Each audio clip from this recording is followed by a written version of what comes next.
Mare? Oh, Uy, Mare. Magandang hapon, ano Mare. ginagawa mo dito, pre? At napasyal ka? Eh, may binilin sa akin si kumpare. Hmm. May binilin kasi sa akin eh. Nagbigay ng pera dito.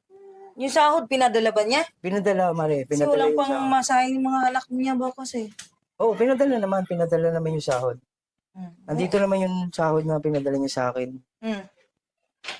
Dito Pasok ka muna, pre. sa ano ko, sa belt bag ko, Mare. Ha? Oh, Pwede pasok ka pumasok? muna. Di ba nakakahiya? Hindi naman, inom ka tubig, pre. Hindi na. Okay lang. Dami kong labahin, pre. Pauwi na Go. rin naman ako eh. Sarado ko Kaya lang tumari ha. maglalaba pa ako. Sarado ko lang tumari. Puno na yung washing sa labahin. Baka mamaya hindi tayo ano tayo dito. Sarado ko muna tumari. Sige, sige. Oh. Dami tao eh. Dito pala yung pinadala ni pare. Oh, magkano yan, pre? 3,000. Yan pinadala ni pare. 1, 2, 3. Ayan. Kasi sa susunod na lang linggo siya uuwi. Susunod na linggo. Oh, bakit Kasi- daw hindi siya makakauwi? Dahil nga nagkahapit para Grabe naman, oh. para sa pag-uwi niya sa Bakit hindi linggo. daw siya nag-chat sa akin? Alam mo naman, syempre baka mamaya naka-charge yung cellphone nun eh. Para pag-uwi daw niya sa susunod na linggo is Hmm. malaking pera Kulang niya. naman makakuha to, siya. pre. Iyan lang pinadala sa akin, pre. Mare. Ano to, bali lang? Hindi. Syempre, baka iniipon din. At saka pala, Mare, may binilin din si pare. Kasi sabi, padagdagan naman ito. Ha? Padagdagan ng allowance. O, sige, Mare.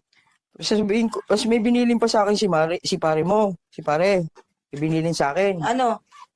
Pinusulat niya eh. Isa baka makalimutan ko. Kasi alam mo naman, close na close kami.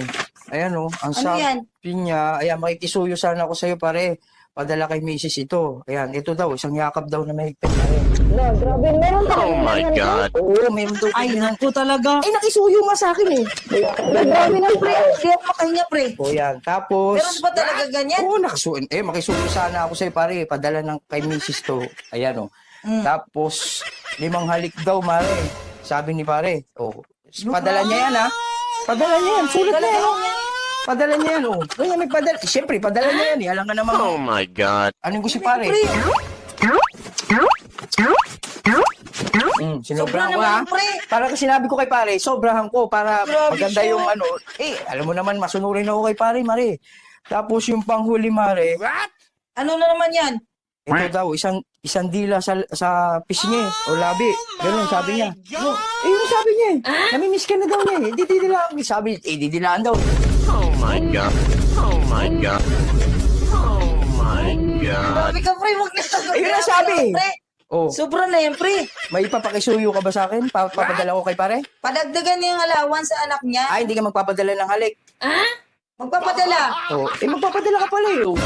Isang halik lang, pre. Kasi sobra na eh. Isang halik lang. Oh my God. Grabe ka naman. Halikan ko si pare, Tuwa ka isa naman, lang. oo. Halikan ko si pare. Oo. Siguro mo sabihin to kayo pare ha. Baka Grabe ka, pre. Talagang may sulat ah. Uy, sulat niya na yun. Nakita mo.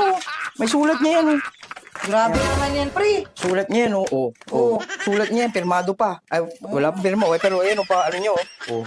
Naku, Diyos ko naman, pre. Oh. Muna na ako Mare ha. Binigay ko na. Chat mo na lang siya. At least binigay ko na. Dagdag ng ano to, pre ah. Oh, sige Mare. Talaga, grabe. Tuntua ka naman, pre. Oh, sige Mare.